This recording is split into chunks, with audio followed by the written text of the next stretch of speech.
clase. La práctica número 7, entramos a la otra fase, lo que son los parásitos tisulares y poco comunes. Ya, estos parásitos no son comunes en nuestro medio, dado que no se presentan, ¿cómo le diría? No tenemos un diagnóstico nosotros oportuno, porque es muy difícil de diagnosticarlo, no es un parásito fácil de diagnosticar, es un poco más complicado, dado que son parásitos demasiado pequeños. Aparte de eso, que es preferible muchas veces, cuando se sospecha este tipo de parásitos, medicarlo sin hacer diagnóstico, ¿ya?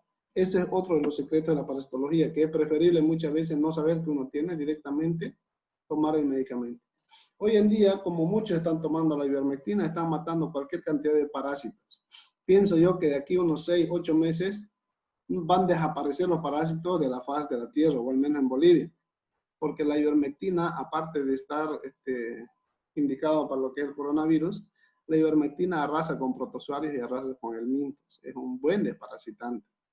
Lo grave de esta ivermectina es porque no es tan conocida como el albendazol, el mebendazol o el metronidazol, es por su capacidad toxigénica que tiene sobre el hígado. Por eso es que no es conocida. Muy raros médicos son que recetan ivermectina para los parásitos. En vez de recetar eso, siempre se da un albendazol, que también es hepatotóxico, pero en menor concentración. Sin embargo, la ivermectina es muy hepatotóxico, afecta al hígado. Por eso no hay que tomarlo así por deporte, ¿no? Entonces, después que pase la pandemia, también vamos a eliminar al virus y vamos a eliminar los parásitos también, por un tiempo por lo menos, porque ustedes saben que esto no se elimina de por vida. Las competencias de esta práctica, chicos, es que al final de la clase ustedes tengan la capacidad bioquímica y científica para poder diagnosticar muestras de heces fecales de pacientes sospechosos de Cryptosporidium y puedan informar la presencia de quistes o de ooquistes. Aquí van a escuchar la nueva palabra que es ooquistes, ¿ya? Aplica diferentes métodos como ser examen directo, examen con tinción para la visualización de estos parásitos, ¿ya? Vamos a ir avanzando. Dentro del fundamento teórico tenemos que saber un poco más de Cryptosporidium. La criptosporidiasis humana fue informada por primera vez por Nime y colaboradores en 1976. Fíjense que este parásito es nuevo, no data desde años antes de Cristo, no. Esto es de nuestra época más o menos. Los más viejitos de aquí del grupo seguramente son de esta fecha más o menos, ¿no? Quienes contrataron el parásito, quienes encontraron el parásito en una biopsia rectal de una niña. Muchos parásitos como las amebas, si se recuerdan ustedes, dentro de su historia han sido diagnosticadas por primera vez en casos de biopsias. En el caso del cólera que azotó en 1985, en ese año también se diagnosticó lo que eran las amebas a través de las biopsias. Aquí fíjense que también a través de una biopsia de una niña es que se descubre en 1976. En el hombre también es causa diarrea con mayor importancia en pacientes inmunosuprimidos, especialmente en SIDA. Este parásito es un parásito oportunista y afecta especialmente a este grupo de población, a estas personas acá. Después que pase el coronavirus, todos vamos a quedar con una especie de inmunosupresión. ¿Nos puede afectar este parásito? En futuro sí, nos puede afectar, porque este virus que ha llegado a todo proceso viral, por más vitaminas que uno tome, siempre tiende a dejarlo uno inmunosuprimido. Si antes su valor de referencia de glóbulos blancos era de 8.000 a 10.000, ahora después que pase la enfermedad del virus sobre su cuerpo, su valor de referencia va a ser de 5.000 o de 6.000. O sea, va a estar dentro de los parámetros, pero va a tener tendencia a disminuir. Y cada vez que tiene una infección viral, su defensa de usted siempre van bajando. Yo recuerdo, y todas las personas que tienen enfermedades crónicas de base, su defensa van bajando. Para que entiendan un poco mejor. Las personas que tienen chagas, hagan los hemogramas y van a ver que su valor de referencia es menor de lo normal. El valor de referencia normal de los glóbulos blancos defensores del cuerpo es de 5.000 a 10.000. Yo estoy haciendo una investigación ya de hace mucho tiempo. Es que todas las personas que tienen chagas, sus valores no entran dentro de la normalidad.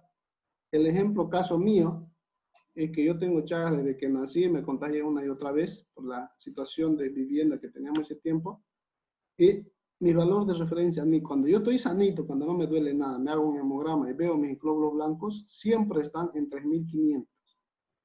Eso es anormal, tengo leucopenia, pero yo estoy sanito. Y cuando tengo una enfermedad, cuando estoy con una infección bacteriana fatal, mi valor de referencia apenas llega a 8.000. El médico que no conoce mi historia clínica dice, ah, no, está sanito, no tiene nada.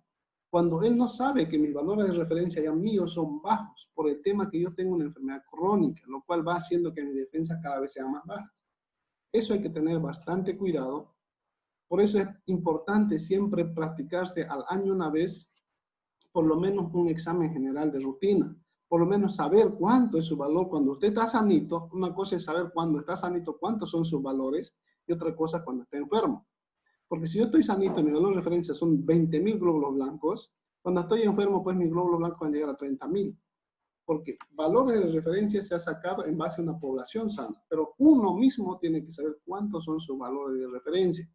O sea, aparte del valor teórico que existe en los libros, porque esos valores de referencia que están en los libros son un aproximado de una población en general. Pero otra cosa es realizarse sus propios valores de referencia en base a lo que uno vive.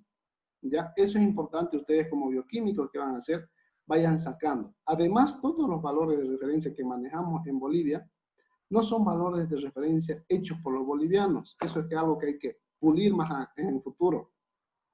Todos los valores de referencia que manejamos, ya sea de glucosa, colesterol, cualquier tipo de valor de referencia, son hechos en México y en Perú. No son en base a nuestra realidad.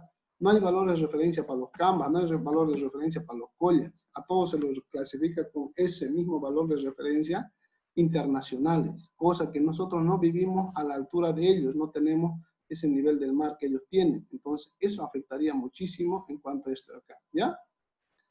Me salí un poquito del tema. El agente etiológico, el protozoo, es causante de la criptosporidiasis, es un esporozoario de la subclase Coccidia, género Cryptosporidium, que tiene varias especies, no es único. Actualmente la especie Cryptosporidium parvum se ha dividido en dos subespecies separadas. El Cryptosporidium hominis, previamente llamado Cryptosporidium del genotipo 1, y el Cryptosporidium, como se le llama, genotipo 2. La especie de Cryptosporidium hominis aparentemente infecta solo a humanos y el Cryptosporidium parvum se encuentra en humanos y en varios animales. ¿Cómo lo diferencia el uno del otro? No se puede, a no ser que lo hagamos por métodos indirectos. Y los métodos indirectos, ustedes saben por parasitología 1, que son los métodos de ELISA o de PCR. En este caso tendría que ser sí o sí por PCR molecular para poder diferenciar si es Cryptosporidium parvum o es Cryptosporidium hominis. Pero hacer un PCR nada más para saber qué familia corresponde, sabiendo que el tratamiento es lo mismo, o sea, no conviene hacerlo, no es rentable, ni para el paciente ni para usted como ofertante del servicio, ¿no? En las materias fecales son eliminados los ooquistes esféricos o elipsoidales que miden de 4 a 5 micras. Estas son las formas parasitarias infectantes para las personas o los animales con la coloración ácido resistente se observan de color rojo. Aquí hay algo importante en esta diapositiva de preguntas de exámenes, dos preguntas. El tamaño de este parásito, de Cryptosporidium. Cuando hablemos de Cryptosporidium, así sea parvum o hominis, siempre vamos a referirnos nosotros como Cryptosporidium, SP, sin especie, no podemos decir su especie. Igual cuando avanzamos Tenia, ¿se acuerdan? Tenia SP, decíamos, ¿no? Ahora, fíjense el tamaño que tiene este parásito. Ustedes saben que un glóbulo rojo mide de 6 a 8 micras. Ya es pequeño de por sí un glóbulo rojo con 6 a 8 micras. ¿No ve? Fíjense que este parásito mide de 4 a 5 micras. Es un diminuto parásito, lo cual se nos hace muy difícil poder diagnosticarlo, ¿ya? Por su tamaño. Entonces, en un examen simple, en un examen directo con 40X, se nos hace básicamente imposible. Tendría que tener un ojo demasiado clínico y demasiado fino para poder verlo. La ventaja que tiene que es un parásito bien redondo y bien pequeño y bien fino. Pero muchas veces cuando es tan pequeño se puede confundir por la superposición que tienen las bacterias encima de la imagen de Cryptosporidium. Otra cosa que dice acá es, Solamente se lo puede observar con la coloración ácido-alcohol resistente. En otras palabras, con la tinción de Ciel-Nielsen solamente se puede observar este parásito. Porque cuando hacemos la coloración con ácido alcohol resistente se va a observar de color rojo y bien redondeado. Aparte de eso que lo vamos a tener que observar obligatoriamente con el 100X. Si lo observamos con el 100X vamos a agrandar su tamaño del parásito sin lugar a dudas. ¿No ve? Ahora vamos a hablar un poquito del ciclo de vida. El ciclo de vida de Cryptosporidium, como todas las coccidias, posee un ciclo de vida asexuado y otro ciclo de vida sexuado en el mismo huésped, los cuales suceden en el interior de los enterocitos en las infecciones intestinales. Este ciclo se inicia con la reproducción asexuada. Fíjense que empieza con la reproducción asexuada cuando el ooquiste infectante se desenquista y libera 4 esporozoitos móviles que liberados invaden las células para convertirse en trofozoitos y esquizontes, ¿no? La primera y segunda generación, los merozoitos o merontes procedentes de esta segunda generación pueden reinvadir las células y producir reinfección. Estos merontes inician el ciclo sexuado con microgametocitos y macrogametocitos que dan origen a células masculinas, microgametos. Fíjense que es demasiado complejo. Es una célula tan pequeña, es un parásito tan pequeño, pero con un ciclo de vida demasiado complejo. Y todo esto estamos hablando que se forma dentro del intestino o el tubo digestivo. Estos se unen, forman cigotos y luego ooquistes. Unos de pared delgada que autoinfectan y otros de pared gruesa que salen al exterior para contaminar otros huéspedes. Imagínense, ellos deciden quiénes salen al exterior para ser expulsados, para contaminar a la población que está viviendo alrededor, y ellos también deciden quiénes se quedan en el interior, ¿no ve? Para seguir autoinfectando. ¿Se acuerdan del parásito que causaba autoinfección y era peligroso? El Strongyloides stercoralis. ¿Se acuerdan del ciclo, no? Tenía 3 ciclos de vida que era complejo. Este parásito es similar. Puede producir autoinfección. La gran mayoría de los parásitos son pocos los parásitos que causan autoinfección. O sea, que se pueden reinfectar. La producción se hace dentro de una vacuola parasitófora en las células de los microvellosidades que se observan como prominencias. La localización de estas vacuolas es intracelular, pero extracitoplasmática. Es dentro de la célula, pero extracitoplasmática. El yeyuno es la localización intestinal en donde existe mayor infección. Se localiza dentro de las células en cepillo de la mucosa intestinal. Ustedes sabían, ¿no? Las microvellosidades que tiene el intestino para la absorción de nutrientes. Y fíjense que este parásito ahí se camufla. Y todo el ciclo que venimos diciendo, todo sucede en esa microvellosidad. En la inmunidad humoral existe la respuesta específica de los anticuerpos, o sea, de respuesta del cuerpo de tipo IgG, IgM e IgA. Hay evidencia epidemiológica de inmunidad protectora por infecciones repetidas en áreas endémicas. Ojo, que en los parásitos no existe vacuna, ¿no ve? Para ningún parásito existe vacuna. Pero fíjense lo que nos está diciendo Botero, que si en caso es un lugar endémico donde hay mucho Cryptosporidium, si usted tuvo una vez, hizo tratamiento, ya no lo va a dar por segunda vez porque tenemos la segregación de la IgG, IgM y la IgA. Son inmunoglobulinas defensoras o específicas de reconocimiento y eliminación del Cryptosporidium. Ahí tenemos todo el ciclo de vida que hemos hablado. Paso a paso, puede ser que venga de los animales por el fecalismo humano.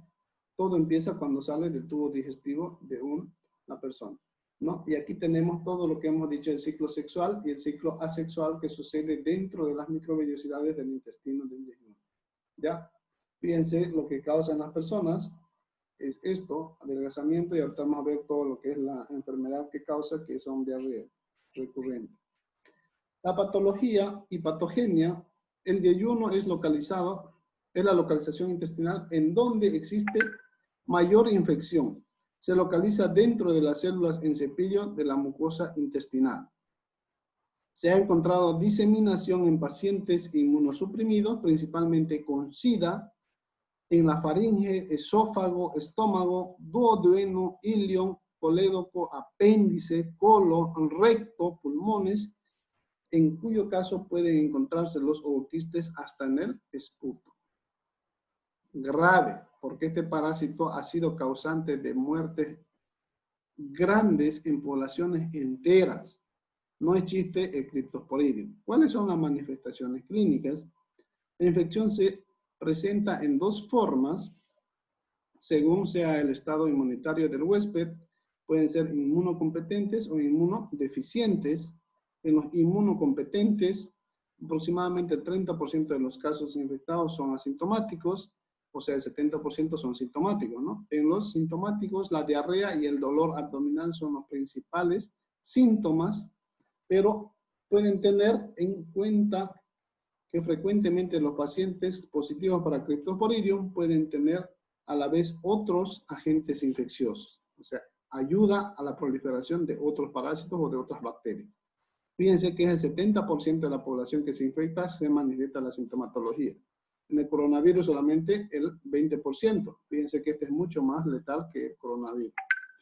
El periodo de incubación es aproximadamente 7 días. La sintomatología fluctúa entre la sensación de indigestión y un cuadro de enteritis con diarrea de tipo agudo o crónico. La diarrea generalmente es acuosa, rara vez con moco y sangre, y leucocitos se presentan de 5 a 10 episodios diarreicos al día. Imagínense un pato seguro, ¿no? Y después el tiempo puede seguirle de estreñimiento. Si hay un proceso largo de diarrea y si no se cura a tiempo, el mismo cuerpo se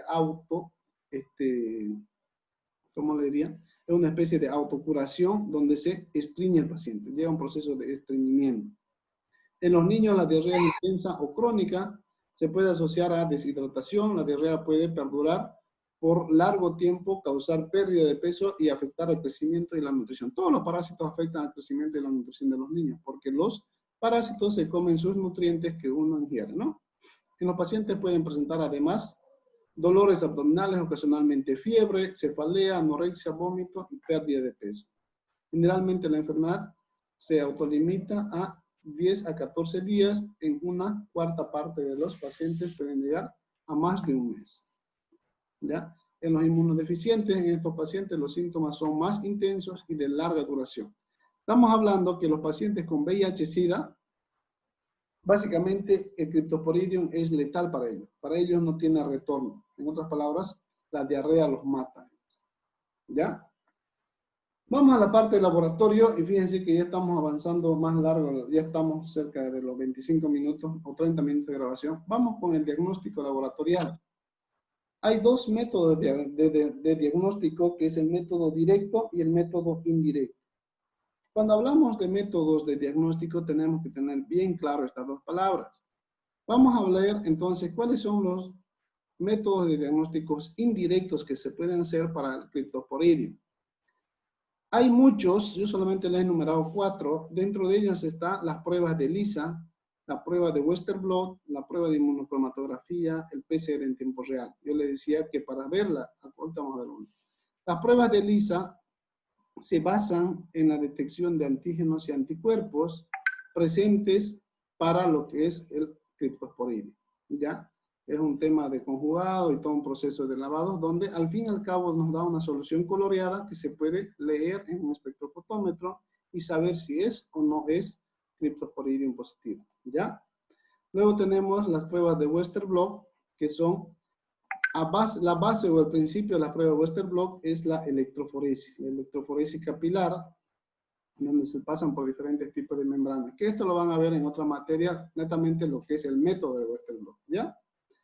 Otro de los métodos indirectos es la cromatografía, que es el principio de la inmunocromatografía, es la cromatografía, ¿no? Entonces es la migración selectiva a través de una membrana, ya que se utiliza como fase estacionaria y una fase móvil, donde van los parásitos, perdón, donde van a ver la migración de antígenos y anticuerpos. Es muy similar a las pruebas de embarazo que ocupan, nada más que aquí este es específico para cada uno de los parásitos que queremos diagnosticar, ¿ya?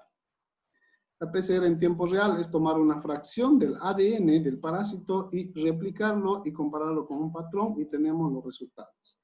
Los métodos directos para acá no se puede hacer parasitológico simple, seriado. No, lo que tenemos que hacer acá es, a través de un parasitológico simple, lo que hacemos es la tinción de Ziel-Nielsen como han avanzado en microbiología paso a paso.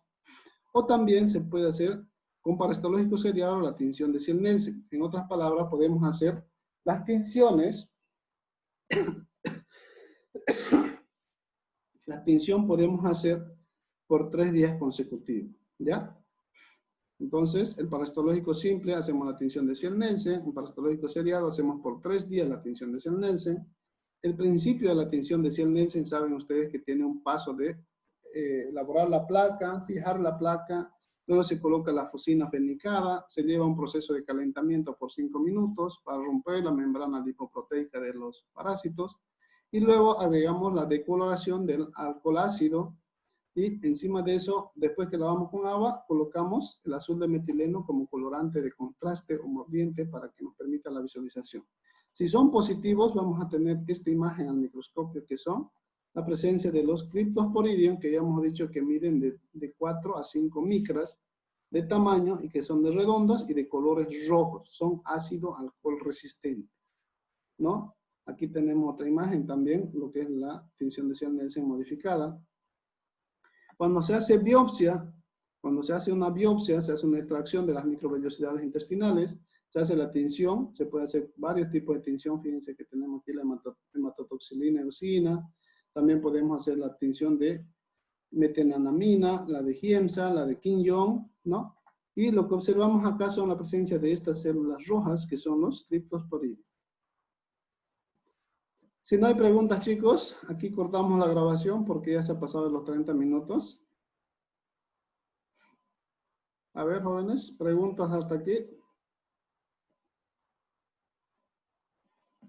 ¿Nadie? Está claro. Bueno, jóvenes, nos vemos la próxima clase, ¿ya? Si es que seguimos vivos, vamos a seguir con la parasitología. ¿Ya? Que se mejore, doctor. Gracias. Que se mejore, doctor. Chao, Cuídese, chao. que se mejore. Gracias, jóvenes.